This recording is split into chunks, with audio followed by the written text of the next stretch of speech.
Oi, aqui é a Alessandra Loizar e hoje nós vamos falar sobre o TOD, o transtorno opositor desafiador. Muitas mães me perguntam se ele é uma consequência do TDAH, porque ele está associado, né, muitas vezes com uma comorbidade aí junto com o TDAH, na verdade cerca de 50% dos casos. É uma consequência? Por que aparece junto? Quais são as semelhanças entre o TDAH e o TOD? E quais são as características para que eu possa identificar se meu filho tem ou não? Então, vamos falar sobre tudo isso aqui hoje.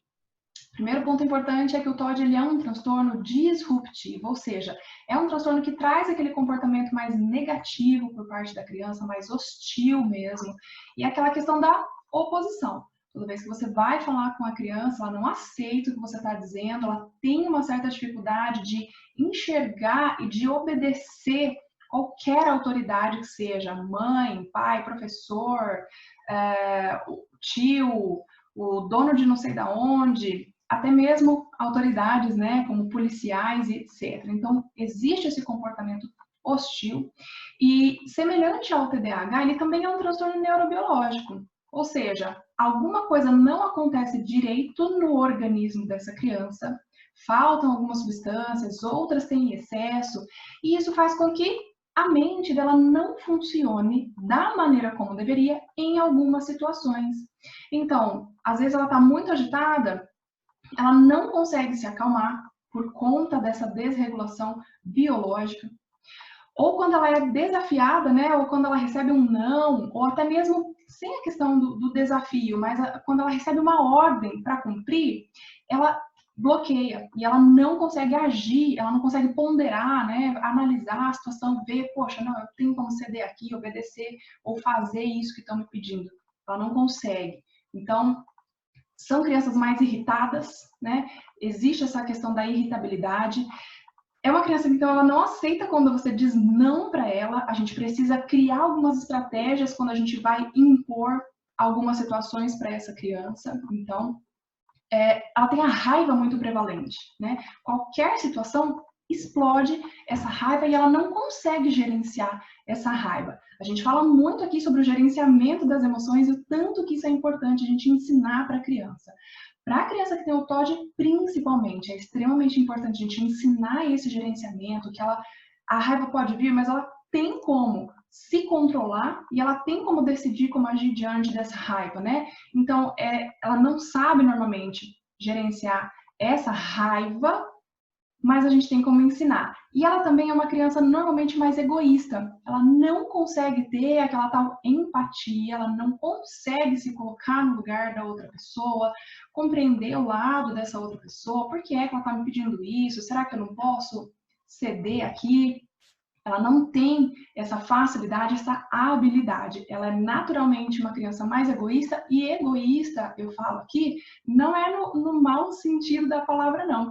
É porque ela entende que ela é a pessoa mais importante, né? Então, esse egoísmo dela está, na verdade, fazendo uma proteção. Não, primeiro eu penso em mim. Primeiro eu penso no meu bem-estar. Se sobrar, né, algum tempo aí eu penso no bem-estar do outro, porque ela tem essa dificuldade mesmo de se colocar no lugar da outra pessoa. Então, ela não faz isso por mal, ela não tem essa habilidade. Agora, estudos sérios provam que toda essa questão do TOD, a gente tem como ensinar a criança a lidar com isso, né? Ela tem como aprender essas habilidades do gerenciamento das emoções, da empatia, de pensar antes de agir, de conseguir se acalmar quando ela estiver muito agitada, de não descontar, né, as coisas nos outros. Outra característica que também normalmente o TOD tem é que ele sempre coloca a culpa de tudo que acontece em outras pessoas. Ele tem uma dificuldade de perceber aonde estão os próprios erros. Se a gente não enxerga onde está o nosso erro, o que é que a gente tem para consertar? Né? A gente não consegue, a criança não consegue, ela não enxerga o erro dela, ela não consegue consertar esse erro e ela sempre acha que alguém está culpado. Então, olha só, a falta, né, da autorresponsabilidade nessa criança, ela é muito latente. A gente também tem como ensinar para ela esse princípio, ensinar ela que as coisas que ela faz têm consequências, E por isso ela precisa sempre pensar melhor antes de agir para conseguir os resultados que ela quer, para conseguir que a coisa aconteça da maneira como ela quer. Mesmo em situações simples, por exemplo, tirou uma nota baixa na escola, ela não vai assumir que foi porque ela não estudou ou porque, de repente, ela tem o TDAH associado e ela não conseguiu se concentrar na hora da prova e foi por isso que ela tirou uma nota baixa. Não. Ela vai dizer que foi o professor que não formulou as perguntas da melhor maneira, então ela não conseguiu entender. Ela vai dizer que a sala estava muito barulhenta, ela vai dizer N coisas. A culpa sempre é do outro, né? Então, isso é um ponto bem sutil, mas importante para a gente conseguir diagnosticar o TOD. Importante quando a gente fala de diagnóstico, a gente sempre, o profissional, né? Sempre vai avaliar, na verdade, existem 8 características. E dessas 8 características, que são desdobramentos, na verdade, dessas 3 que eu citei aqui no início do vídeo, que é a desobediência, a oposição e o comportamento hostil, dessas 8 características, a criança precisa apresentar pelo menos 4 delas. E por um período de mais de 6 meses. E também trazendo prejuízos sociais, né? Então, se está trazendo uma dificuldade já de interação com as outras pessoas, de construção de relacionamento, está prejudicando o aprendizado de alguma maneira, então a gente pode começar a observar e ter uma suspeita, né, se existe a questão do TOD ou não. Normalmente o diagnóstico do TOD, diferente do TDAH, ele é um pouco mais difícil da gente chegar nesse diagnóstico. Por quê? Porque os comportamentos que essa criança apresenta, como você já deve ter percebido aqui, na verdade são comportamentos comuns de algumas fases dessa infância. Então, por exemplo, a birra, né, aquele não vou obedecer, não vou fazer isso que você está falando, e eu quero porque eu quero do meu jeito. Isso é muito comum na criança de 2, 3, 4 anos de idade. Então, se a gente tem maneiras de conseguir ensinar a criança a lidar com essa raiva e fazer ela entender que a birra não é o melhor caminho.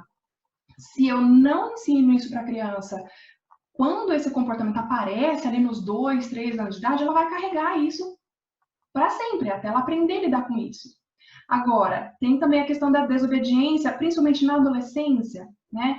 Quando esse adolescente ele começa a entender que ele tem uma voz, que ele pode, né, ter uma voz mais ativa, que ele tem um lugar no mundo e ele está tentando conquistar esse lugar no mundo, então ele começa a ter esse comportamento mais hostil.